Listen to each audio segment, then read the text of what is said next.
Germany delivers first batch of newly produced Gepard shells to Ukraine. Germany has sent Ukraine ammunition just produced at the restored production line for Gepard self-propelled anti-aircraft guns. German Defense Ministry reported this.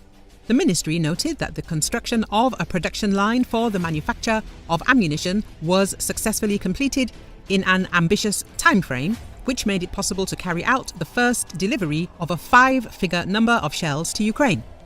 The war in Ukraine reminds us almost daily that the defense of our own country depends on air defense and a sufficient amount of ammunition. With the resumption of production of Gepard ammunition, we are focusing on these two important aspects, said Defense Minister Boris Pistorius. I am glad we launched production so quickly and without bureaucratic obstacles. Boris Pistorius added. The minister assured that Germany will continue to support Ukraine in those areas that are its strengths: artillery, ammunition and ground air defense. In February 2023, the German defense minister, at a meeting in the Ramstein format, said that by order of the German Federal Ministry of Defense, Rheinmetall AG would restore the production line to produce ammunition for Gepard.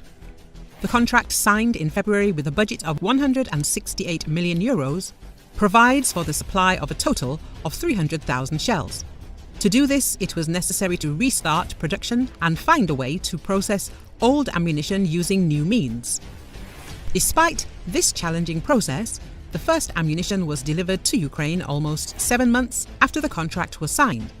As of today, Germany has delivered 46 Gepard installations to Kyiv. 6 more should arrive soon.